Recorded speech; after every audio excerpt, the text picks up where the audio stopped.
Hey guys, it's Steph here with the FlowerFanatic. It's a beautiful spring day, and today I wanted to highlight 5 of my favorite evergreens that the deer just kind of stay away from.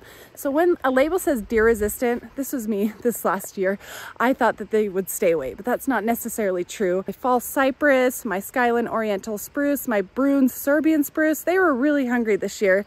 And so I planted some evergreens that as I was driving around in my neighborhood, I was observing all types of different evergreens to see what the deer had eaten, what they hadn't eaten. Arborvitae are like the worst for deer. They love them. And those oriental spruces, those are like candy to them. So I planted a few in my yard. I have 5 that I want to highlight today that seem to be a little bit more deer proof. They're gorgeous. So my goal this year is to add a lot of height, a lot of privacy trees. I'm kind of going backwards. I have all of my perennials in the ground and I'm building up. Typically you kind of want to build up and go down.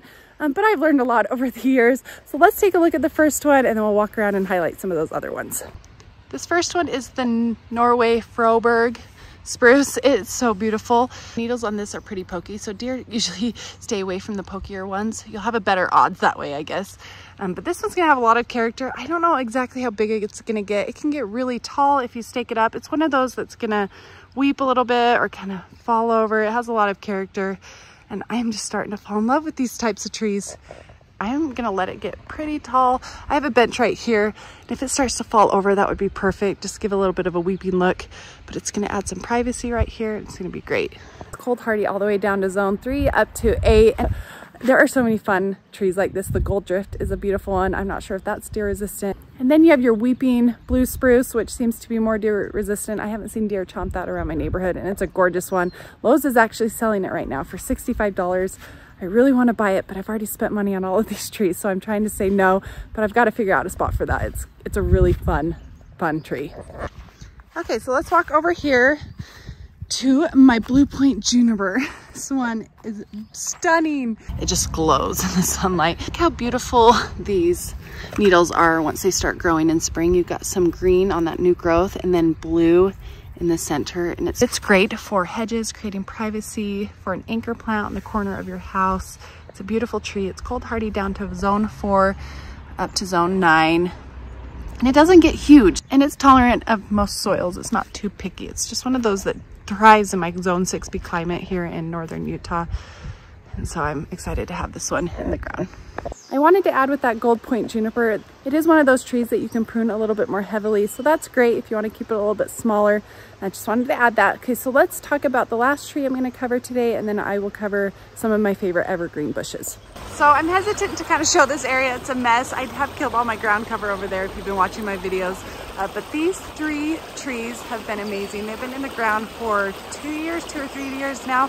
So this is the Norway Cupressina columnar spruce, and it is really pokey, and the deer have not bothered these at all. I've done nothing, and they do great. And so they don't get very big. They'll get about, I mean, they can get pretty tall, 20 to 25 feet tall and about 5 to 6 feet wide, but they're just a fun tree, great for tight spaces. So these are going to fill in, add some privacy right here so I don't see any of that, and it's just going to require a lot of patience. I'm actually going to buy some a little bit bigger this year just so I get a head start. That's kind of what I want to do, is buy evergreens that aren't so small at the beginning because they take forever to grow. But these kind of, I think, struggled just a little bit last year because it was so dry and so hot and we didn't water them enough. But this year they're getting so much water.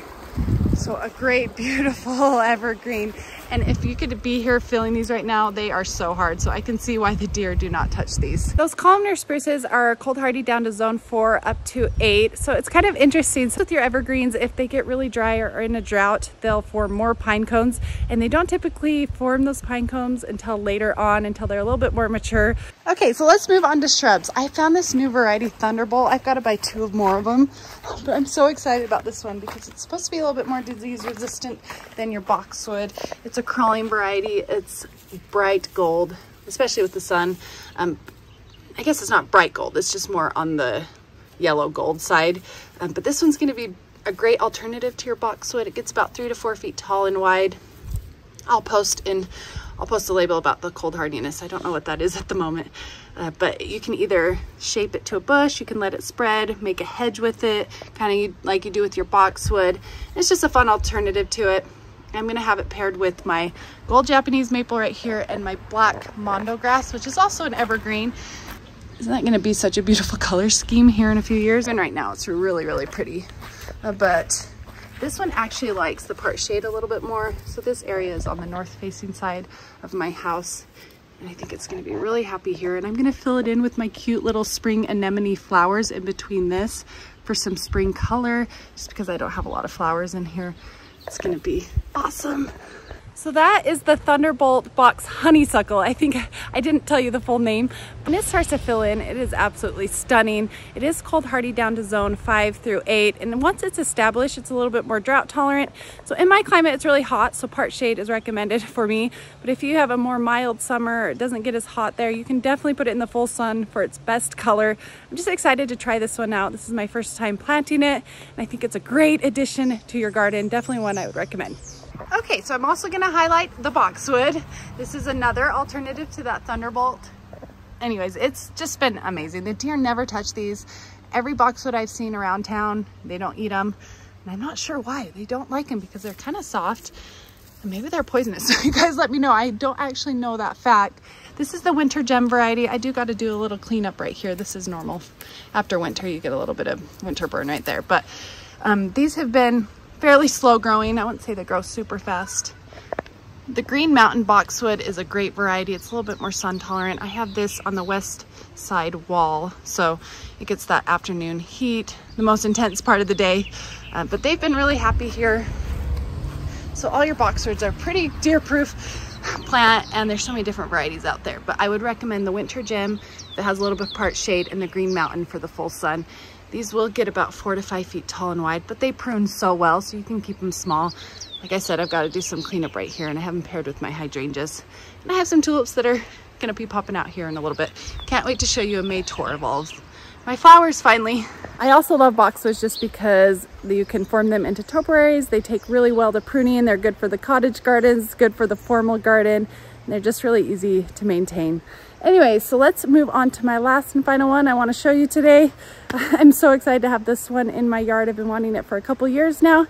It's a great low growing evergreen. So right here is yew. There are so many different types of yew. This is a dense spreading yew, or it's the Japanese plum yew. So it only gets about 2 to 3 feet tall, and it will spread up to 4 to 6 feet. And it's a softer needled yew, but the deer just kind of stay away from it. I think it's because they're poisonous. And I have 3 of them right here, and it will just go ahead and cover this whole area. Like I said, it's spring. I still got a lot of cleanup to do, but I just really wanted to add more evergreen interest because this area was just so bare during the winter time, and I needed more interest. And then I have another Japanese maple right there. So many different varieties of yew, and they take to pruning really well. They're a little bit more natural looking. The yew is a stunning evergreen, so if the deer are hungry enough and they haven't put on weight yet, they might nibble on them despite the fact that they are poisonous. They do have little red berries and they might feed on them, so just be careful with that. Make sure they're moist but not in too soggy of situations. So in summary, all of these evergreens are deer resistant to some extent. I will probably protect a lot of them just to be on the safe side, or spray them with my deer repellent mixture. I'm not sure what I'm going to do this winter, but the deer have been feeding. They've kind of moved up to the mountain, so I think they're going to be okay right now. But the Boxwoods really have no problem. The honeysuckle I think will be just fine, and then those Norway Cupersina spruces I don't need to worry about protecting. These other new ones I probably just protect for a little bit. But anyways, I hope you guys like this video and all these beautiful evergreens. The Boxwood and the honeysuckle and the yew are a little bit better in shade, especially if you live in a really hot climate. Anyways, I hope you guys like this video. If you have any questions, make sure you comment down below, hit the like button, the subscribe button, and I cannot wait to see you in my next videos. Have a great day, and we'll talk to you later. Bye.